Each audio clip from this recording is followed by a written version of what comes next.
Welcome you to another deep dive. Today we're doing something a bit different, kind of pulling back the curtain on the digital pulse of the day. Our source material comes from excerpts of Daily Vibecasting, giving us this really fascinating, raw snapshot of what's been trending on the X platform today, July 8th, 2025. Our mission, like always, is to cut through that immediate buzz, identify the most significant conversations and really uncover the deeper context and maybe some surprising facts behind them. Think of it as your shortcut to being truly plugged in, really well informed about this rapid fire world of trending topics. We're going to explore how these seemingly unrelated headlines, you've got space launches, grocery aisles, how they all reflect this digital landscape grappling with like super fast innovation, evolving policies, and that constant tension between public info and maybe, hidden truths. Yeah, it's a compelling challenge, definitely. Trying to distill meaningful insights from sort of fast-moving, high-volume stream, like trending social media. It's intense, but that's precisely where the value is, right? Connecting those dots, seeing the broader implications of these conversations that often feel, well, all over the place, but really shape our daily digital experience. Okay, then, let's dive into these trending conversations.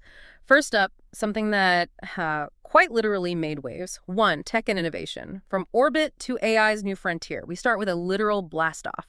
A post from @SpaceX, saw that one, showing a Falcon 9 launching, 28 Starlink satellites. Beyond the cool visuals, what's the real story there? What are the implications of what SpaceX is doing? It's definitely more than just a cool picture, you're right. The real insight here isn't just, oh, cheaper rockets. It's more fundamental. It's about changing humanity's access to space. Now, while you hear claims of like 100x cost reduction compared to the old Saturn V, the actual data, it points to a still very impressive 18x reduction. Think about it. Saturn V's $1.2 billion per launch in today's money, down to Falcon 9's $67 million base price. And then reusability slashes that even further, maybe down to $30, $40 million per launch. Plus, their Merlin engines are incredibly efficient. We're talking near theoretical maximums. NASA backed that up years ago. This kind of cost drop, it makes space commercialization, things like space tourism, not just a dream, but rapidly becoming economically real. It really signals a whole new era of space exploration, driven by private companies. That is a massive shift, yeah. How we even think about getting off the planet. Okay, moving from the cosmos to the cutting edge of AI. Saw this fascinating thread about Grok that really caught my eye. A user at Elder Plinius directly messaged at Grok asking it to create a leaderboard of top X accounts by followers. What's the significance there, given Grok's, past performance? Well, that seemingly simple request, it actually highlights a really significant leap in Grok's evolution. Earlier versions, believe it or not, really struggled with that exact task. But xAI's reports from 2024 show a pretty substantial jump, like 40% improvement in its AI reasoning accuracy. And this reflects broader industry trends, right, where AI models are just getting much better at complex data analysis.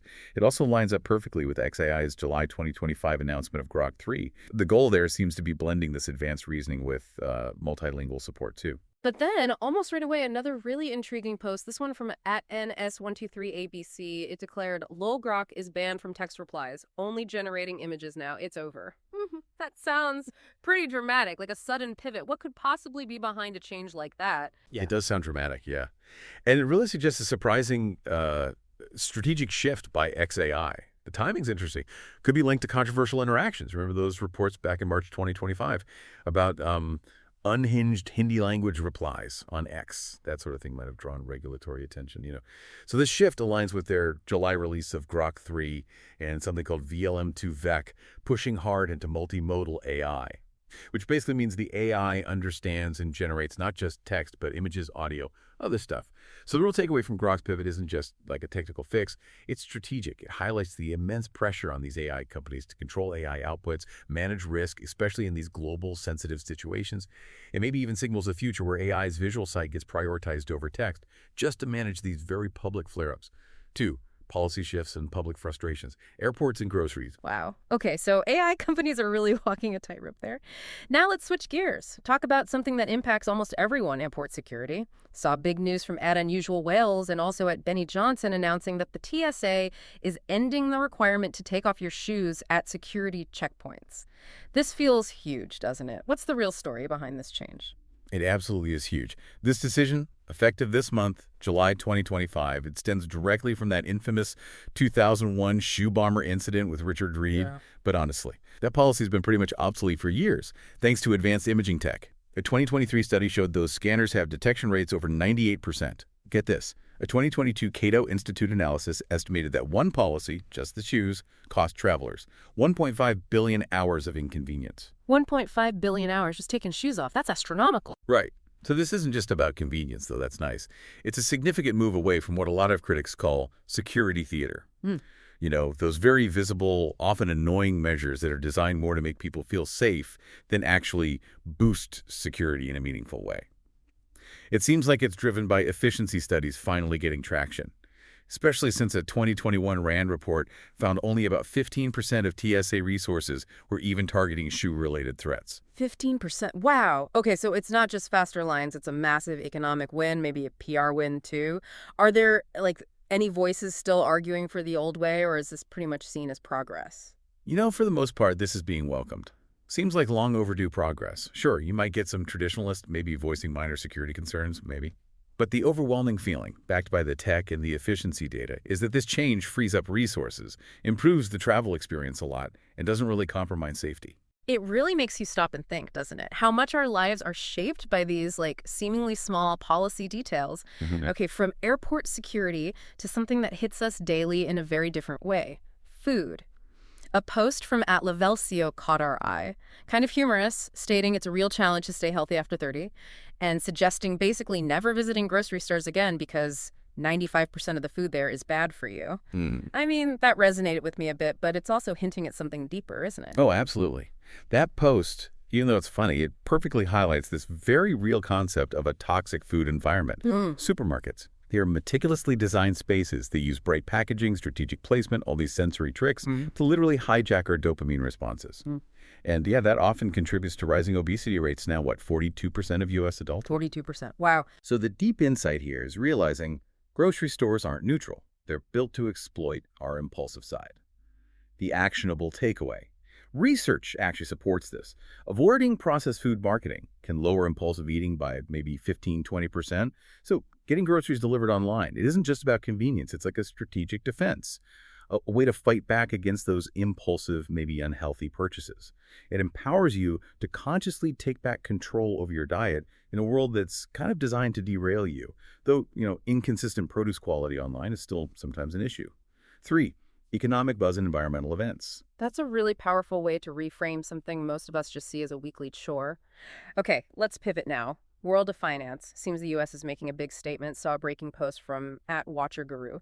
Said the U.S. House is taking historic steps to ensure the U.S. remains the crypto capital of the world. What does that actually mean for the crypto landscape? It signals a very aggressive strategic push by the U.S. They want to cement their leadership in digital assets. And this isn't just talk, right? It's backed by things like Crypto Week starting July 14th and major legislative efforts like the Clarity Act. That's a bill specifically trying to bring much-needed clarity to digital asset rules. It also comes after some high-profile stuff like Ripple's CEO Brad Garlinghouse testifying in the Senate just this month about those regulatory inconsistencies. And interestingly, it lines up with actual recent U.S. government crypto transactions. Like Arkham Intelligence tracked a $218,000 ETH deposit to Coinbase on July 7th. So, pretty clear message. The U.S. wants to create a stable, clear framework for crypto innovation to happen here. Huh. Sounds like they're really trying to thread that needle between innovation and regulation. Okay, now, unfortunately, some urgent and pretty concerning news about our environment also generated significant buzz. 2 posts, one from @Leading Report, another from @NickSoroder, talking about severe flooding. One mentioned a weather modification company's CEO confirming they did cloud seeding in Texas just 2 days before a flood.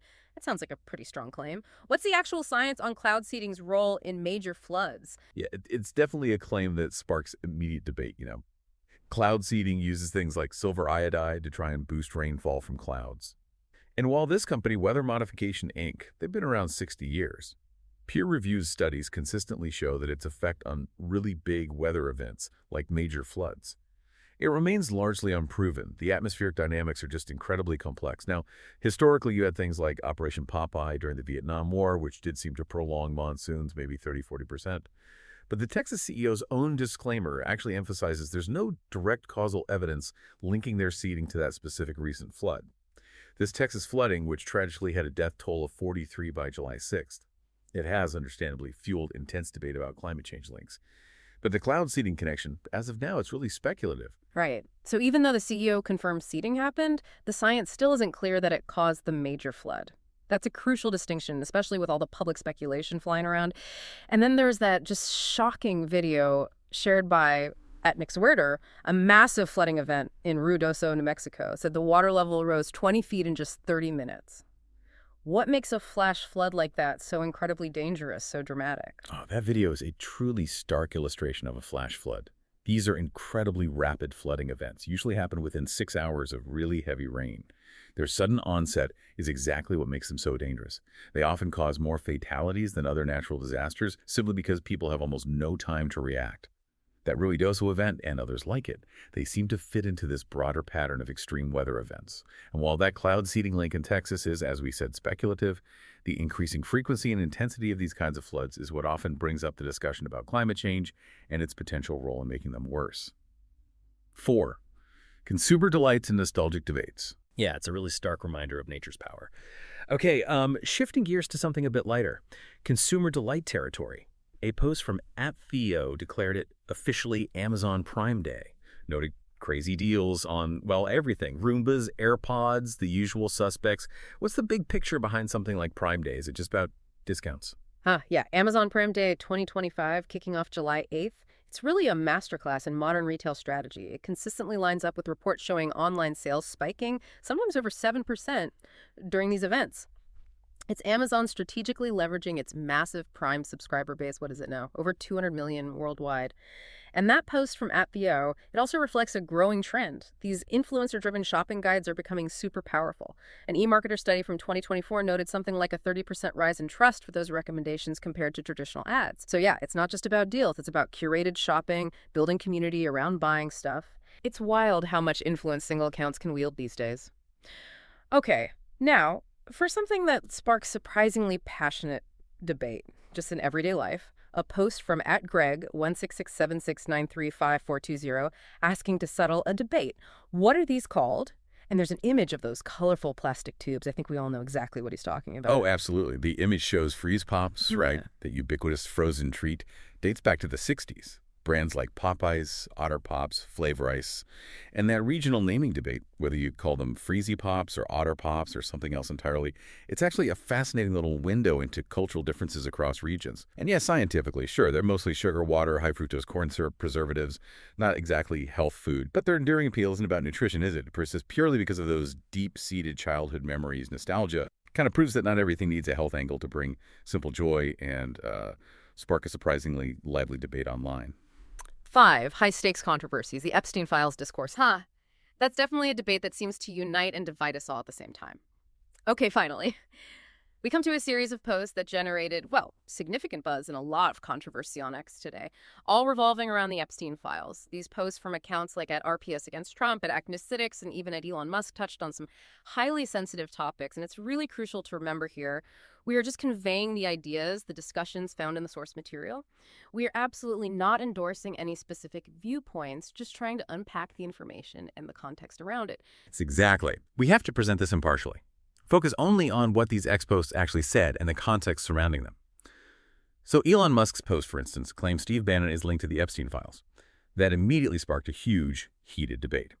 Now, it's worth noting, recent DOJ findings, just reported July 7, 2025, concluded there was no evidence of a so-called client list or of murder, which directly contradicted some earlier FBI speculation and has only continued to fuel, significant public distrust about transparency.